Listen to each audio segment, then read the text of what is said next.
BMW, and then Billy McConnell on the build-based Suzuki. Chrissy Rouse in fourth place on row 2, alongside Jordan Weaving, with Michael Rutter's BMW in 6th. Alistair Seeley, the wee wizard, heads up row 3, ahead of Sam Clark and Luke Hedger. Josh Elliott in 10th place, ahead of Joe Collier. 10th and 11th on number 10 and number 11, and number 75, Alex Olsen. Behind them, we've got Lee Jackson, Jordan Gilbert, Ash Beach, Ben Godfrey, Fraser Rogers, Liam Geacock, Dan Neen. That's absolutely stacked field of 38 riders on the grid here. 24 laps ahead of them around this 1.2 mile circuit of Brands Hatch. Brilliant start by Andy Reid. Speedy Reedy lives up to his name, and someone got nipped really badly and almost tried to squeeze through between 2 riders in front of him and then couldn't quite make it. Reid gets away at the front. Billy McConnell recovers to make a good start in 2nd place.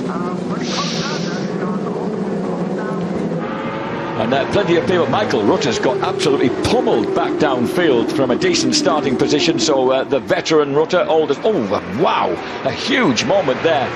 Who was that? That was number 38, Liam Geacock, almost got unseated, but thankfully didn't get high-sided. So a very eventful opening lap then. Look at Rutter trying to take the long road round the outside on bike number 4. So Andy Reid and Keith Farmer have Billy McConnell have broken clear at the front. McConnell gets level on the inside, and he's got the passing line as they drop in ahead of Farmer to Paddock Hill. Elliott is in 4th ahead of Weaving. Sam Clark's made a brilliant start in 6th. Joe Collier in 7th. Rutter back to 8th. Rouse in 9th. Alistair Seeley in 10th.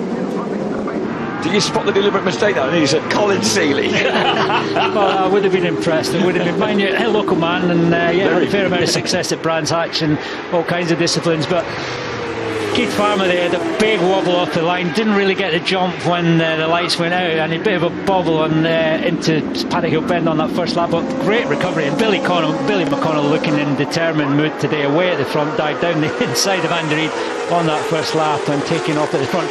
Rutter as well, he made a good recovery. So wide at Druids, he's way down the pack now, but Rutter is well known for being super aggressive on lap 1. Storming up the hill then, and Andy Reid looking to see if there's any way back past Keith Farmer. Right behind him, Josh Elliott on the Morello Racing Kawasaki. He was disqualified from 5th place yesterday because he had a World Championship ECU on that allowed that little bit more revs at the top. It's too bad I didn't know about that, Jack. But yeah, Josh Elliott always strong in the Stock 1000 class, and of course the previous winner, and was that Jordan Weaving? Jordan Weaving, great qualifying. He was 5th on the grid, but got it all wrong there going into Surtees. Not sure what happened there. So the bike problem. Bike problem. Oh, and Jordan's only got about 7 points chalked up so far, so a disappointing start for the X600 champ. Jordan definitely a top 6 contender this year, and certainly a podium finisher. Oh, who's that going really wide there? Is that Farmer? Keith Farmer's got an issue with the Tyco BMW. It's dead. It's stopped. It's all over. Keith Farmer, the Ulsterman, who's a former top man in Supermoto, used to have some great elbow bashing contests with Christian Idden back in the day in Supermoto. 4th lap of 24. Has he got going again? I'm just looking to see him. He's cruising round at the top of Druids, but he's just wondered if it had gone into lip mode or something, and he had turned it off, turned it back on, and it's reset itself. But that is a disaster. He's just rolling gently downhill into Graham Hill Bend. Meantime, at the front, we complete 4 laps with Billy McConnell clear. And here comes Chrissy Rouse. Chrissy Rouse, the Newcastle University maths student, dives through inside the Scott Leathers there of number 10, Josh Elliott. And behind him, we've got number 11, Joe Collier. Then Alistair Seeley. So Seeley, Sam Clark is in there. Jordan Gilbert looking strong in 8th place. There's quite a few rookies as well as absolute old hands in this class. It's a good mixture.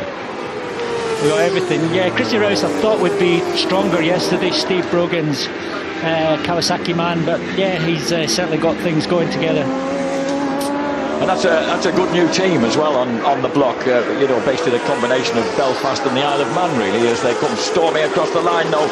The race leader, Billy McConnell, who is leading by 1.4 seconds ahead of Andy Reid. Chrissy Rouse in 3rd place.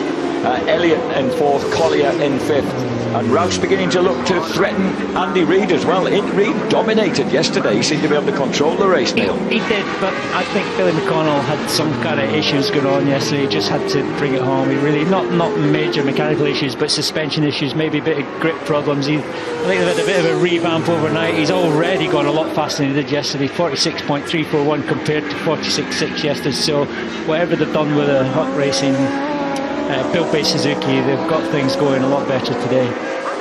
Look at this, yeah. Chrissy Rouse on the gas, chasing that Aprilia. You wouldn't believe, I honestly wouldn't believe what an intelligent, level-headed lad he is when he's not on a motorcycle. Look at this, Chrissy Rouse putting everything down and back in the Tyco BMW garage. The luckless Keith Farmer is out of proceedings. And now Alistair Seeley in the background there in the Stouth Connect Academy machine. Yeah, we know once he gets things together, he's going to be right in the hunt as well. Dropping down through Graham Hill Bend, then the 7th lap of 24, and at almost 1/3 race distance, the leader number 3 McConnell, and then number 69 Chrissy Rouse looking strong. Chrissy Rouse already faster than the fastest lap from yesterday, 46.273 there. So Chrissy Rouse got things going on the Kawasaki. This will be pleasing former national Superstock champion Steve Brogan, who's very much in fact Chrissy Rouse and his teammate Jordan Gilbert are actually paying Brogy to be in their garage, to be with them and to coach them and almost manage them. I would pay Brogy not for any coaching, just for entertainment. If you ever sitting at dinner and things go a bit quiet, ask Brogy to tell you a story. He'll just light the room up, light the table up, and I've done it on many occasions, and so he's well worth whatever they're paying him to be in the garage. Sam Clark on the 2nd of the Morello racing Kawasaki's the Australian lad is pressing the much more experienced Josh Elliott, his teammate, in 6th and 7th, and Jordan Gilbert just behind him. That's Chrissy Rouse's teammate. And that was a moment there for the Aprilia seems to be really struggling at the back end. He's laying an awful lot of rubber without particularly going forward. Side grip on the HA machine there wasn't brilliant there. When Andy Reid did get the throttle for the open, there was a big spin up on the exit cleared, and you see there another bit of a bobble and the exit of the dip there at Paddock Hill Bend, but he's hanging in there with Chrissy Rouse. But Chrissy Rouse is setting a strong pace, low 46s. Rouse dropping downhill, and the gap to the leader at the moment 1.76 seconds, so it's by no means a done. 46.4 played 46.4 on the last lap. All the 3 front runners set that time. Not at all. And yeah, a few spots of rain on the camera lens, that could be a little bit of a worry. We'll have to watch for the flags. If the white flags come out with an orange cross, we'll know that there's rain out there. So yeah, for riders that's always a bit of a worry. A few spots is nothing, won't make any difference to the racetrack. It will dry as soon as it hits the track. Well, I was going to say that these guys, 200 brake horsepower, it's all about tyre management and who can get the best out of the tyres. And in 1.7 seconds, Billy McConnell's lead is nothing if for some reason he starts using up his rear tyre and loses a bit of grip. This is invigorating stuff. These bikes what can they do to these bikes to actually modify them from road bikes? Are they pretty well? Look at the flames coming out of that bike of Chrissy Rouse's. What can they do to modify them? Are they pretty much road bikes? Basically some suspension modifications and sort of decat the engine, take all the emission stuff off, put a pipe on it, just let the bike breathe a little bit more. But they'll all have around 200 brake horsepower. They use different suspension, front suspension internals, different rear shocks. But basically that's the bike you buy out of the shop, and for not a lot of money you can put a bike on the grid here. They're impressive, aren't they? There's the battle going on behind the front 3 with Alistair Seeley going way wide. Joe Collier underneath him, Andy Reid's teammate on the other EHA Aprilia. So Joe Collier, who is the reigning Ducati Tri-Options Cup champion, he kind of backed off into the Ducatis last year, the young man from Colwyn in Leicestershire, to try and reinvigorate his career. He, of course, was mentored by Tommy Hill a couple of years ago. Hill had a very high regard for Joe Collier's abilities. Rouse 2nd, Reid in 3rd, Sam Clark and Jordan Gilbert in running 7th and 8th, ahead of the massively experienced Michael Rutter. Matt Truelove in the points in 15th. I'm hearing there's rain flags out now, so the marshals are aware that there's some spits of rain, some drizzle. So the guys will know, if they're not seeing anything on the visor, they'll know that as they approach any sector of the racetrack that there's some spits of rain. It's not slowing anyone down. We're on the half-distance lap at the moment, then the 12th lap of 24 in the Pirelli National Superstock 1000 Championship. There's Seeley, number 43, with Joe Collier hounding him on the second of those beautiful little Aprilias. Back in front of Joe Collier, Alistair Seeley, one of the smaller riders in this class. Big heavy stock 1,200 brake horsepower machine, doesn't make any difference to Alistair Seeley. Nice tidy little rider. Look at that, the rain a little bit heavier. Alistair Seeley's Kawasaki getting out of shape there. Number 11 Joe Collier staying absolutely in shape as they head into Paddock Hill Bend. And you can see that Chrissy Rouse actually took 0.3 of a second out of the race leader on the last lap. Just behind those guys, incidentally, you've got Sam Clark past his teammate Elliott now into 6th place. I'll tell you that Pete the plumber is the gentleman who left England for Australia 13 years ago and sponsors Sam Clark. Will be bouncing up and down with joy. He flies from Australia for every British Superbike round for 4 days to watch his lad in action. So Sam Clark there running in 6th place, which is his best ride so far. And at the front track, the lead, Billy McConnell lead diminished considerably. 1.1 second between Billy McConnell and Chrissy Rouse in second now. You can imagine that Chrissy Rouse somehow would not be put off too much by the odd spot of rain. He doesn't care. Billy McConnell, a second is a healthy gap. You'll see that on his pitboard. He really has to control it. Chrissy Rouse just got his head down.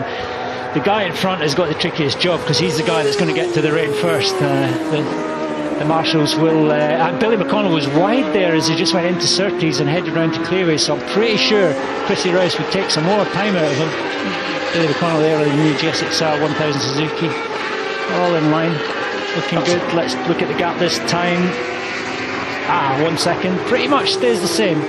Billy McConnell just keeping things safe, keeping things under control. Chrissy Rouse a tiny bit closer.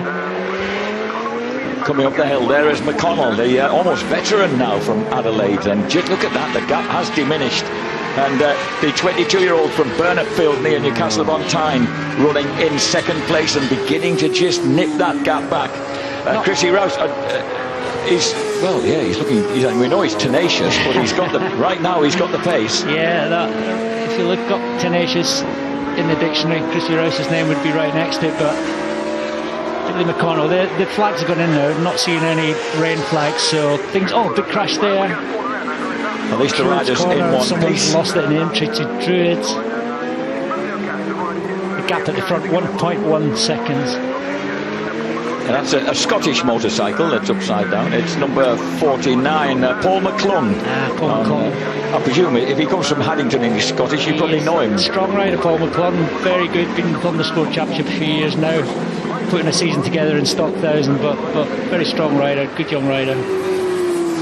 McConnell still looking pretty cool and in control of things. Bits of rain there. That rain hasn't disappeared completely yet. Billy McConnell getting on some lap riders there, keeping things safe.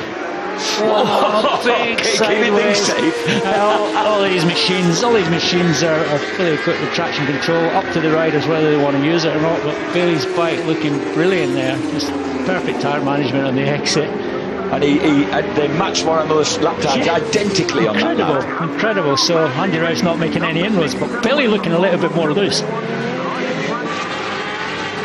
McConnell number 3. There is Chrissy Rouse. I tell you what, you wouldn't believe how well he looked after me in hospitality yesterday. It must be the Nando's training. He's been working in Nando's during to help with funding his university career. Bless him. He'll be teaching maths in his old school next year. And how's that for well supported with the North Yorkshire road racing. Big! That's not good. That's costing time. I mean, it's fine keeping things sideways, picking it up, but that's losing time. Let's look at the gap. 1.1, still identical lap times, but Billy McConnell really spinning up that big Suzuki. It seems to be working. Everywhere. Billy, you got to be careful. I mean, you can abuse the throttle, you can abuse the traction control. At some point, it's going to catch you out, and you can see it bouncing around. He's definitely losing grip. He's asking a lot from that bike now. I suppose if your grandfather Charlie and your dad Kim were both speedway riders, you're kind of quite used to being sideways on or seeing people sideways on. I can't believe Billy's so out of control through some of these sectors. The Chrissy Rouse looks perfectly in line, but matching these times. Collier, Seeley, Sam Clark, No, Alex Olsen has pushed his way through. Alex Olsen comes into the reckoning as well, but I think Sam Clark's just squeezed back in front of him. Olsen, number 75, pushes back underneath him just about as they come side by side out of Clearways and the Clark curve onto Brabham's. Whoa, all sorts of shapes being cut. Ooh, some of that rear waving around could just be a little bit of dampness on the track. It's not causing huge problems. Lap times are still okay, mid-46s, which are strong lap times. Chrissy Rouse just taking a 10th out of Billy McConnell here and there. He's a 10th faster through that first sector. So this whole block involves Seeley, Olsen, Clark, Elliott, Gilbert and Rutter. Michael Rutter's on the back of the... No, he's not. There behind Rutter is Lee Jackson. Good to see Lee Jackson finally getting up to pace at Neil, sorry. He's struggled for the first 3 races, really, of this series. We know Lee Jackson. He's a stock 1000 race winner before on the FS3 machine this year, and maybe just taking a while. He's been on BMWs for a lot of years, so just getting up to speed on the Kawasaki. But Lee will be strong once things come together for him, there's no question. Of course, that change in motorcycle. There we are, 47th place, 46.9. But it's so the gap between them remains at 1.1 seconds. A tantalising out. There goes Seeley. Oh, boys! It's busy at Druids there. They're facing Rutter bringing up the rear. Rutter doesn't lack any aggression, despite his years of being the oldest rider in this class. Oh, Joe Collier dives up the inside of Seeley there. And this is Alex Olsen looking good as well. Alex Olsen's he's a talent that's been around for a few years, and we know it's all in there. He just needs everything to come together for him. Alex Olsen, number 75, from Sittingbourne on the Astro IJR Racing BMW. Billy McConnell increased his lead by 2/10 on that lap, so Billy in control. Alex Olsen, one of the several talents who came through that Haribo Star Mix Triumph team in Superstock 600, which was so brilliantly run by Derek Sanders. And I missed the Haribo Star Mix selection in the commentary box, Joe. Oh, I don't miss them, mate. My dentist thought I'd started eating sugary drinks because it was ripping the enamel off my teeth. So I stopped eating them sharpish. Meanwhile, Joe Collier. Joe Collier's taking control of this bunch. In 4th place, ahead of Seeley, Olsen, Clark, Elliott, Gilbert, Rutter in 10th, Jackson in 11th. Fraser Rogers is the next man in line, and he was looking really strong last year. But such is the strength and depth of this field now that a lot of big names struggling kind of at the back end and outside the top 10. Yeah, you really need to qualify well, especially here at the Brands Hatch Indy circuit. You need to get the jump if you're, no matter how strong you are, if you're away in mid-pack. Some of the fast guys get away at the front, then you're going to do well to catch them. Yeah, Alex Olsen's he's a tall lad with a very relaxed riding style, isn't he? He's almost got kind of Troy Bailey's cowhorn bars look, the third man in picture there, and he's quite an upright stance on the bike. The 24-year-old from down Rochester way. This, of course, is very much his local track. Alistair Seeley seems to have problems on corner exit, especially at Graham Hill Bend. I don't know whether the front of the bike's jumping off, really just getting too much power sliding round there, but he's definitely lost ground now to Joe Collier. The gap back up to 1.4 seconds at the front, so it's really looking like every time that Rouse manages to squeeze a faster lap in, McConnell is doing the same thing. So that it's looking almost settled at the front. This is the battle for 4th place. Rouse in 2nd, Reed is in 3rd, and everybody else scrapping furiously behind them. Alistair Seeley, 43 there, certainly hasn't given up, grabbing that 4th place. This is where Kawasaki seems to struggle. Just see the front end coming up there. When you're wheeling, you're not going forward, and Joe Collier's a Billy in front, just staying dead level, nice and balanced all the way up to Surtees. Alex Olsen as well, he's thinking about maybe a last lap barge, a last lap attempt on Alistair Seeley. He's certainly close enough. Seeley getting into all kinds of shapes there as they head out onto the start finish. And losing ground now to Joe Collier a little, 23-year-old Joe Collier. Collier actually lives in Donington Leith. That can't be far from you, Neil. Not at all, not at all. Launches up the hill to Druids. Sounds posh, Donington Leith. It does, doesn't it? Very posh. Oh, and look at that. Seeley gets trapped behind the back marker, who goes understandably for the apex there as we check back with on the final lap with Billy McConnell, the race leader, who's been looking Well, he's been looking spectacular, but he's dominated the race pretty much from start to finish, as he did the first race at Donington Park. McConnell wins it for build-based Suzuki. Splendid start to the Sunday for Stuart Hicken, Steve Hicken and the boys. Stuart there will be very happy with that. Second place to Chrissy Rouse, third place to Andy Reid, and as the others come storming across the line, it's going to be Collier ahead of Seeley, Olsen, Clark, Elliott, Gilbert, Rutter, Jackson, Rogers, Hedger, Beach, as fast as that. Godfrey, a single point for 15th place, would you believe, ahead of Leon Geacock and North East's very own Barry Teasdale. So that was quite a frantic race, except for this man. Well, actually, he made it frantic on his own, really. Spectacular race victory for the former Supersport champion, Billy McConnell. Celebratory wheelie. That was a good race, Neil. It was there was always just the possibility that things were going to happen between the front two as well as what was going on. It was a great race, and despite Billy having a second lead, he was entertaining us at the front, so he was keeping me on the edge of my seat, that's for sure. Billy's always a good lad on and off the bikes. So this is going to be an entertaining series, because it's going to seesaw around, isn't it? McConnell getting better at things today. Andy Reid dominant on the second race at Donington and the first race here at Brands Indy. So you never know what could happen as the season unravels. We've got Alton Park. They'll have two races again at a fortnight's time. Whit weekend at Alton Park. So Billy McConnell will open up a lead, of course, because he was level on points with Keith Farmer, who unfortunately went out with a technical issue with the Tyco BMW early on. So Billy will definitely open up a gap at the top of the championship table. McConnell wins it from Chrissy Rouse. A good ride from Chrissy Rouse for the new quinstheprincess.com team, ahead of Andy Reid on the EHA Aprilia. Joe Collier on the second Aprilia fought his way through to fourth, ahead of Alistair Seeley, who got the better of Alex Olsen, who rode strongly. Sam Clark and Josh Elliott on the Morello Racing Kawasaki 7th and 8th, ahead of Jordan Gilbert on the second quinstheprincess.com BMW, and Michael Rutter coming home in a top 10 for Batham's BMW, ahead of Lee Jackson, Fraser Rogers, Luke Hedger, Ashley Beach and Ben Godfrey.